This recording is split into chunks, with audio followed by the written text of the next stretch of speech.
घडलंय? आत्ताच थोड्या वेळाखाली एक कॉल आला होता की एका रिक्षाला आग लागली. संबंधित आमचा संदीप दराडे सहाय्यक अग्निशमन अधिकारी तो या रस्त्याने जात होता तेव्हा त्याला दिसलं आणि एका रिक्षाला आग लागली.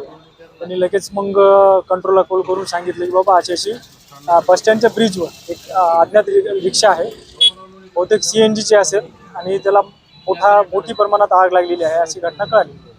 तात्काळ मी मिनी टेंडर घेऊन गुरखा वाहन घेऊन तात्काळ आगीवर कारवाई करत मी 4 फायरमॅनसह माझ्यासोबत किशोर सकट, रवी बनसोडे, जॉन गवळी, नागेश गुगे, संदीप दराडे आणि मी स्वतः माधव पानपटे आम्ही तात्काळ घटनास्थळावर पोहोचलो. घटनास्थळावर असं कळालं की ते CNGच्या रिक्षा होता आणि CNGचा जर स्फोट झाला असता तर बराच मोठा स्फोट झाला असता आणि इथल्या लोकांना पण इंजुरी झाली असती. बरं झालं, सुदैवानं लवकरात लवकर आम्हाला कळालं आणि आम्ही लवकरात लवकर इथं पोहोचू बी शकलो आणि ट्रॅफिक होती थोडीफार, पण लोकांनी सहकार्य केलं आणि तात्काळ येऊन आम्ही आग विझवली. सध्या तरी रिक्षाला थोडी हानी आहे, पण बाकी इतर कुठली दुर्घटना झाली नाही. आणि लोकांना इथं विचारले असते असं कळालं की आम्हाला नंबर माहीत नव्हता की कोणाला कॉल करायचं काय नाही. तर मी आवर्जून सांगतो, महाराष्ट्रात कुठेही तुम्ही जर असाल ना तर महाराष्ट्रामध्ये फायर ब्रिगेडला कॉल करायचा असेल 101. त्या व्यतिरिक्त आपल्या जालना फायर ब्रिगेडला पण तुम्ही 101 कॉल केला तर आमच्या कंट्रोलला कॉल येतो.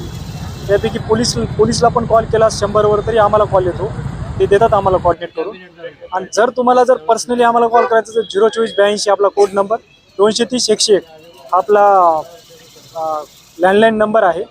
आणि सदर ही रिक्षा ही आपल्या जालन्यातलीच असून सदर रिक्षाचा नंबर MH21 PG 0891 असा होता.